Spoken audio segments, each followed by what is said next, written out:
warahmatullahi wabarakatuh. Halo, kami dari kelompok mata kuliah Pendidikan Kewarganegaraan dengan kode kelas N605. Di sini kelompok kami akan membahas materi tentang hak asasi manusia. Perkenalkan, nama saya Martin Jaya dengan NIM B11 2021 06898 Program Studi Manajemen. Saya Mutiara Dayawati dengan NIM B11 2021 06891 Program Studi Manajemen. Saya Fadela Ainda dengan NIM B11 06858 dengan Program Studi Manajemen. Saya Benur Sulangarawati dengan NIM B11 2021 06889 Program Studi Manajemen. Oke, di sini saya akan menjelaskan definisi tentang hak asasi manusia. Hak asasi manusia merujuk pada hak-hak yang melekat pada setiap individu secara universal, inheren, dan tak terpisahkan dari martabat dan kebebasan manusia. HAM menyediakan jaminan dan perlindungan bagi semua orang tanpa diskriminasi berdasarkan ras, agama, jenis kelamin, warna kulit, bahasa, pendapat politik, status sosial atau asal-usul nasional atau sosial. Pengakuan dan penghormatan terhadap HAM diakui sebagai prinsip dasar dalam sistem hukum dan tatanan masyarakat yang demokratis. Konsep HAM berakar dalam keyakinan bahwa setiap individu dilahirkan dengan hak-hak yang tak terhingga dan universal. Ciri-ciri hak asasi manusia meliputi berikut ini. HAM tidak bisa dibeli, diwariskan, dan diberikan pada orang lain. HAM berlaku untuk semua orang tanpa memandang perbedaan suku, jenis kelamin, ras, agama, sosial, dan perbedaan politik. Tidak ada seorang pun yang punya hak untuk melanggar hak orang lain dan membatasi HAM, karena negara membuat hukum untuk melindungi HAM. Di sini saya akan menjelaskan mengenai pelanggaran HAM. Pelanggaran HAM itu ada dua. Yang pertama yaitu pelanggaran HAM biasa dan yang kedua yaitu pelanggaran HAM berat. Pelanggaran HAM biasa yaitu kasus pelanggaran HAM yang ringan dan tidak sampai mengancam keselamatan manusia. Namun hal ini tetap saja termasuk dalam kategori berbahaya apabila terjadi secara waktu yang lama. Contohnya seperti pencemaran lingkungan yang secara disengaja dan penggunaan bahan berbahaya pada makanan yang secara disengaja. Yang kedua yaitu pelanggaran HAM berat adalah pelanggaran HAM yang mengancam keselamatan manusia.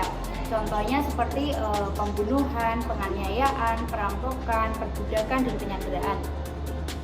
Menurut Undang-Undang Rakyat Indonesia Nomor 26 Tahun 2000 tentang Pengadilan HAM, pelanggaran HAM berat dapat diklasifikasikan menjadi dua bagian.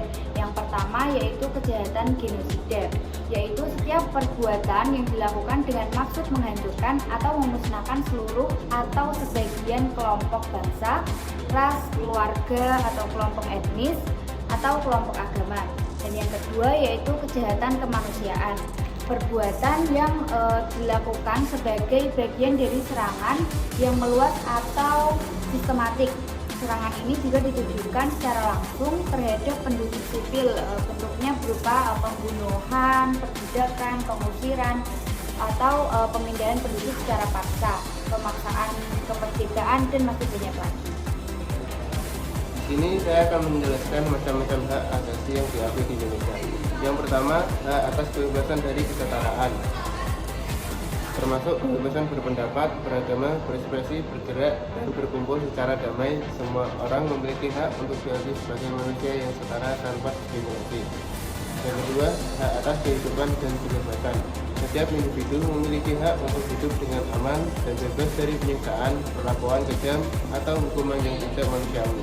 Hal ini meliputi juga kebebasan dari perbudakan dan perdagangan manusia. Yang ketiga, hak atas privasi, hak untuk menjaga kehidupan pribadi dan keluarga, termasuk perlindungan terhadap penyelundupan, penyalahgunaan informasi pribadi, dan pengintaian yang tidak sah.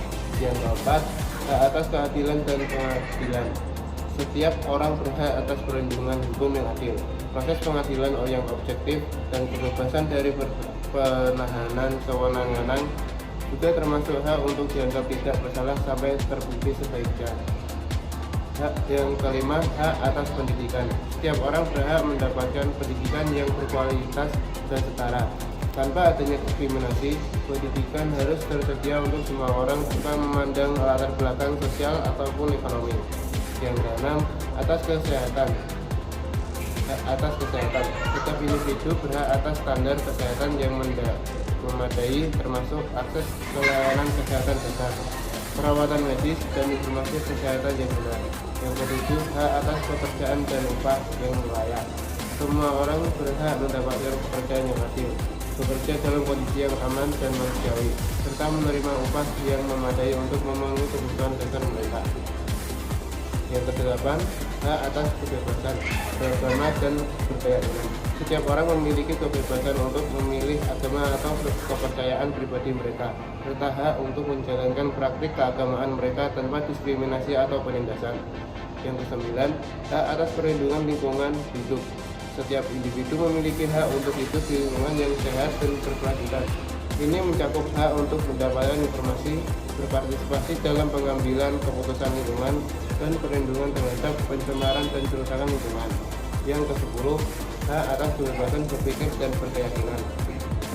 Setiap individu berhak memiliki pandangan dan kepercayaan mereka sendiri, serta kebebasan untuk menyatakan pendapat tanpa takut represi atau penganiayaan.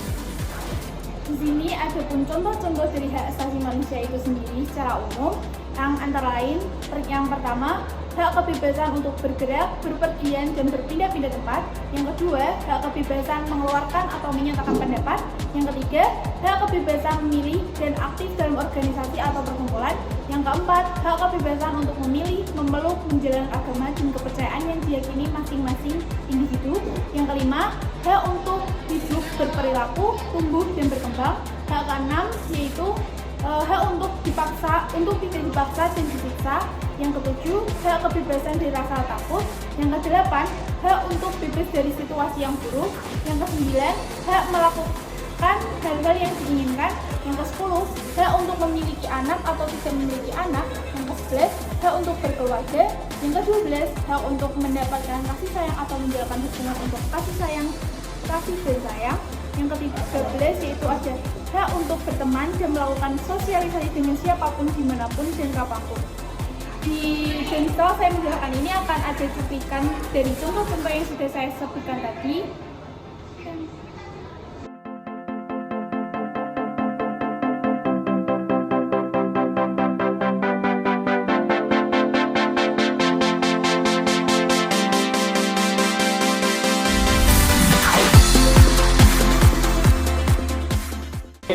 Tadi adalah sebuah video cuplikan salah satu contoh dari hak asasi manusia di mana orang bebas untuk berpendapat dan bebas untuk bersuara di depan umum.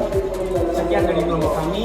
Terima kasih. Wassalamualaikum warahmatullahi wabarakatuh.